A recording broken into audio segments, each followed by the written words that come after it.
महात्मा लोग भी कई बार भगवान ने जो कहा उसका अनुगमन न करके नेताजी का अनुगमन करने लग जाते हैं। ऐसा होता है कि नहीं होता? जगत गुरु जी ने कहा, बहुतों ने कहा कि मुहूर्त की बात है, बहुतों ने कहा कि आधे मंदिर की बात है, वो सब बात ठीक है, लेकिन ऋग्वेदीय पूर्वामनाएं गोवर्धन मठ सावधान, ये बात अभी जो हम कहने जा रहे हैं, सनातन धर्म के वर्तमान समय में सार्वभौम धर्म गुरु जगत गुरु, वो विद्वत वरिष्ठ ब्रह्मविद वरिष्ठ श्रोत्री ब्रह्मनिष्ठ सनातन धर्म के सार्वभौम आचार्य चरण अनंत विभूषित गोवर्धन मठ पूरी पीठाधीश्वर जगत गुरु शंकराचार्य भगवान ने कहा कि गर्भगृह में प्रवेश करके मूर्ति का स्पर्श करने का जिनको शास्त्रीय प्रावधान नहीं है, ऐसे व्यक्ति चाहे किसी भी पद में हो, उनको गर्भगृह में प्रवेश नहीं करना चाहिए। और यही शास्त्र की मर्यादा है। इस शास्त्र की मर्यादा का उल्लंघन होगा और मैं क्या बैठकर वहां ताली बजाऊंगा? शंकराचार्य जी ने ये बात कही। शंकराचार्य का काम है शास्त्र के अनुकूल काम हो, शास्त्र के अनुकूल काम कराना। जगन्नाथ जी की रथ यात्रा में हरिहर मिलन होता है ना, शंकराचार्य भगवान जगन्नाथ जी के नंदी घोष रथ पर जाते हैं, जगत गुरु जी सबसे पहले शंकराचार्य जी जाते हैं, पूजन करते हैं, उसके बाद गजपति महाराज जाकर के वहां पर सेवा करते हैं। शंकराचार्य पहले क्यों जाते हैं? निरीक्षण करने के लिए जाते हैं। 22 शिष्यों के साथ शंकराचार्य को जाने का अधिकार है वहां, और शंकराचार्य जाकर क्या करेंगे? भगवान की रीति नीति सब विधिवत शास्त्र की मर्यादा के अनुसार हो रही है कि नहीं हो रही है, इसको प्रमाणित शंकराचार्य करते हैं। और जब प्रमाणित करते हैं कि सब कुछ शास्त्र के अनुसार हो रहा है, उसके बाद भगवान आगे बढ़ते हैं। शंकराचार्य का काम प्रमाणित करना है।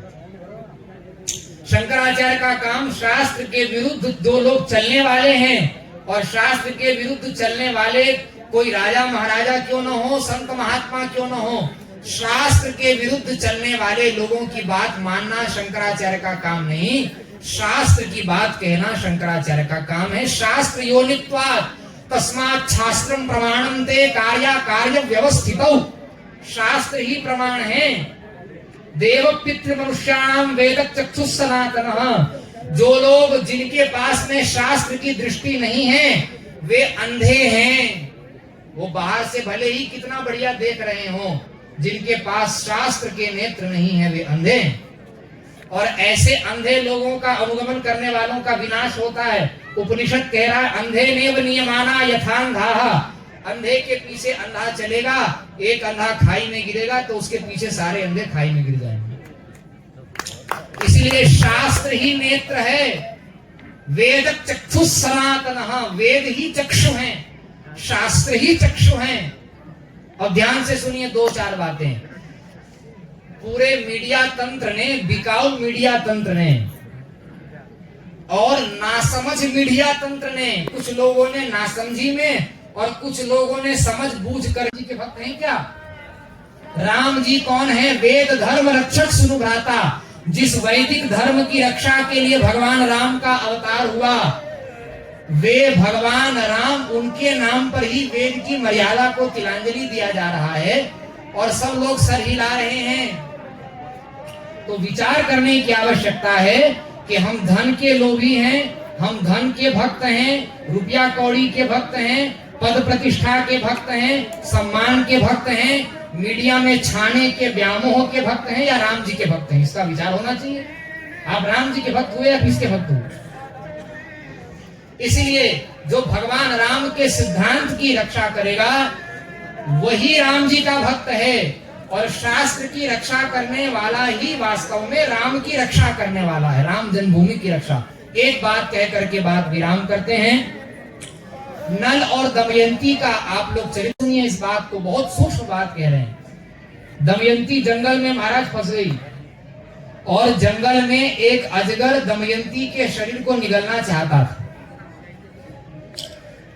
जंगल में अजगर दमयंती के शरीर को निगलना चाहता था, तो एक बहेलिये ने अजगर को मार करके दमयंती के प्राणों की रक्षा की। अब दमयंती के प्राणों की रक्षा कर ली, जब दमयंती के प्राणों की रक्षा हो गई तो बाद में वो जो व्याध था, उस व्याध ने दमयंती के साथ दुष्कर्म करने का भाव उत्पन्न कर लिया और उसकी कुचेष्टा को देख करके दमयंती ने मन में विचार किया कि अगर अजगर के पेट में चली जाती तब तो अस्तित्व समाप्त होता, शरीर नष्ट हो जाता। शरीर का नष्ट हो जाना बड़ी बात नहीं थी, लेकिन शरीर की रक्षा करके ये बहेलिया मेरे शील का अपहरण कर रहा है। तब ध्यान से सुनिए, राम जन्मभूमि के संदर्भ में इस बात को हम कह रहे हैं। मुसलमानों के हाथ में जमीन थी, 500 साल की समस्या वापस आई, इसमें भी किसी का से नहीं है। लाखों नागा मरे, लाखों वैष्णव संत मरे और हजारों राजा महाराजा क्षत्रियों ने कुर्बानी दी। भारत में सभी वर्ण के लोगों ने कुर्बानी दी।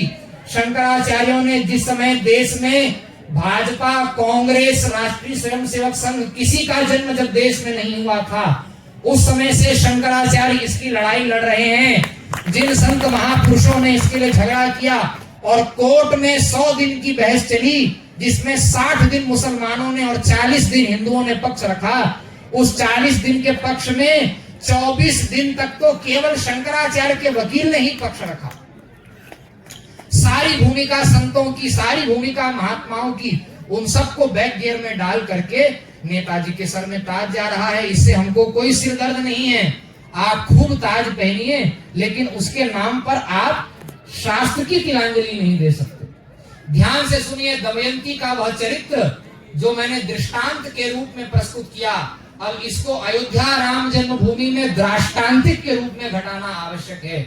दमयंती ने विचार किया, अजगर अगर मुझे निगल लेता तो अजगर से मेरे शरीर का नाश होता, लेकिन ये इज्जत लूटने पर उतारू हो गया। अब अजगर से बचा करके मेरे प्राणों को तो बचा लिया, लेकिन अब मेरे शील का अपहरण करना चाहता है। ध्यान से सुनिए, कान खोलकर, सभी हिंदुओं को यह बात जाननी चाहिए। दमयंती ने विचार किया कि शरीर का अधिक महत्व है कि शील का अधिक महत्व है। शील का मतलब लज्जा, शील का मतलब प्रतिष्ठा। शरीर का महत्व है या शील का महत्व है?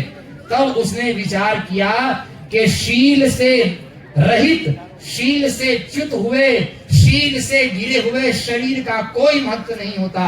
शरीर से अधिक महत्व शील का है। शरीर बचाकर अगर ये शील लूटना चाहता है तो निश्चित रूप से यह अपराधी है। और दमयंती ने अपने सतीत्व का स्मरण करके संकल्प किया, और संकल्प से ही महासती थी, पतिपरायणा थी।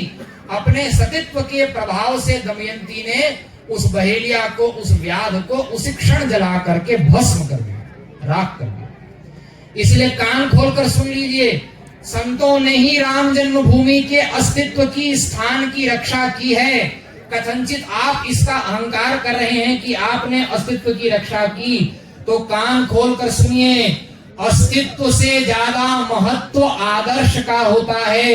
राम जी मर्यादा पुरुषोत्तम है। मर्यादा को तोड़कर उनकी स्थापना अगर होगी तो राम जी छोड़ने वाले नहीं है, ध्यान देना।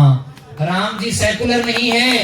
राम जी शास्त्र की रक्षा के लिए अवतार लेते हैं, वेद की रक्षा के लिए अवतार लेते हैं, और राम जी संतों की रक्षा के लिए, देवताओं की रक्षा के लिए, गाय की रक्षा के लिए, और इन सब के पोषक संत महात्माओं के सिरमौर नारायण समारंभाम व्यास शंकर मध्यमाम, उस शंकराचार्य की, संतों की परंपरा की रक्षा के लिए राम जी अवतार लेते हैं। राम जी से आप बच करके नहीं जा सकते हैं। राम जी किसका पक्ष नहीं? इसलिए अगर आप शरीर की रक्षा करने में सफल भी हुए और अगर आप शील के द्रोही बन गए तो आपका हाल बहेलिया वाला होगा।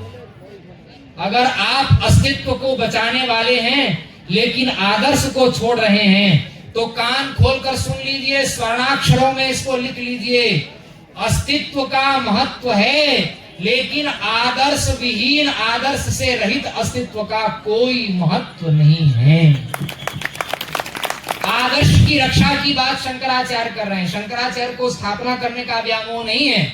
दिशाहीन मीडिया दुष्प्रचार न करे, इस पाप का भागी न बने। भगवान राम मर्यादा पुरुषोत्तम, मर्यादा शब्द धर्म का प्रतीक है। और पुरुषोत्तम शब्द ब्रह्म का प्रतीक है। भगवान राम परमात्मा ब्रह्म के अवतार तो हैं।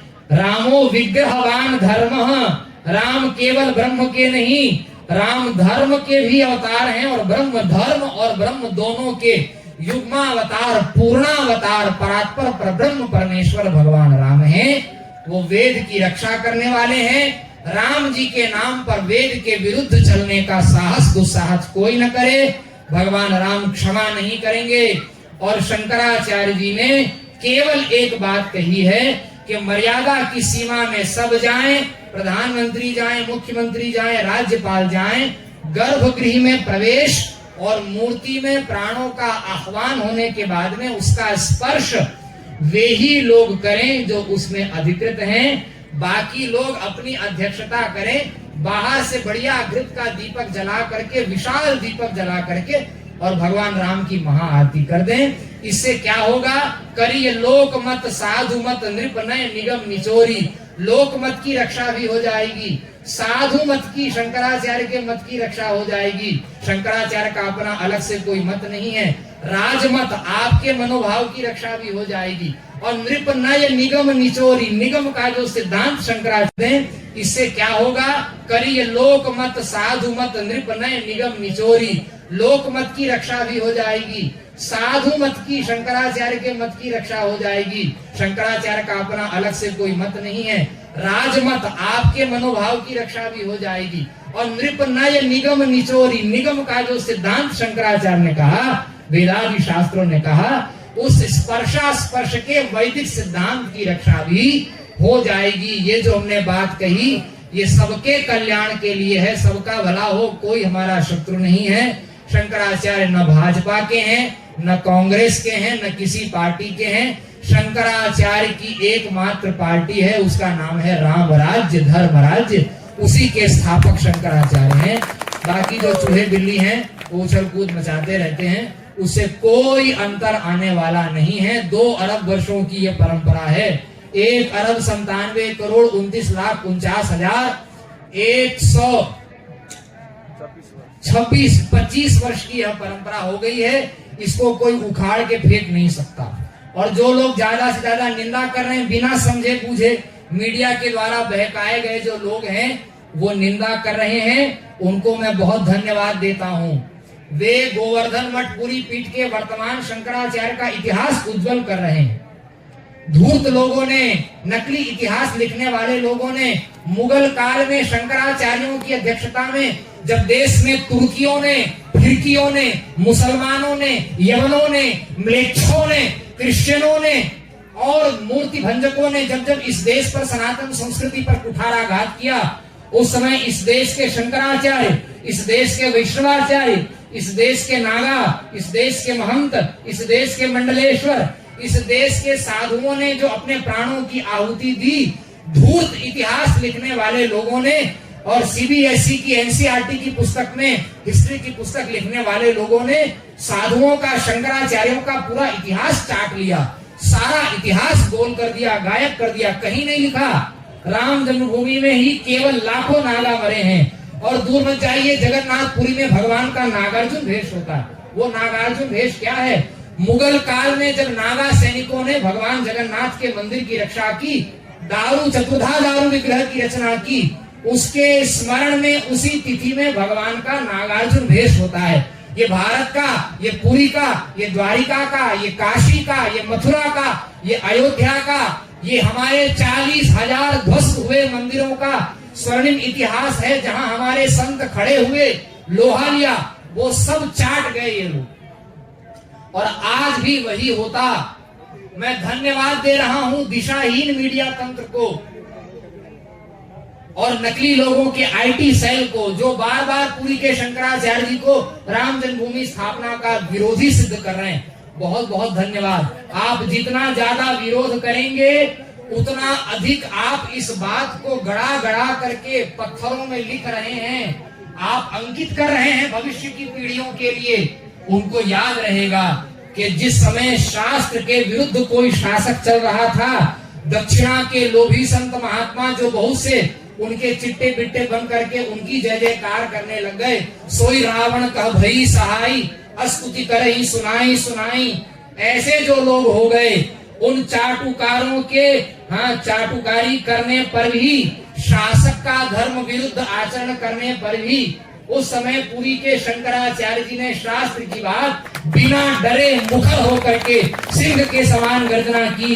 ये बात लोगों को याद रहेगी, इसलिए ज्यादा से ज्यादा जो विरोध कर रहे हैं वो शंकराचार्य जी के इतिहास को गाढ़े अक्षरों में लिख रहे हैं, और वो पीढ़ियां इनके विरोध के कारण याद करेगी 500-1000 साल बाद भी कि उस समय ऐसे कोई शंकराचार्य हुए थे जो उस समय एक तरफ सब लोग हो गए शास्त्र के विरुद्ध चलने वाले, उस समय भी उन्होंने शास्त्र की रक्षा का मार्ग अपनाया, अपने प्राणों को हथेली पर लेकर।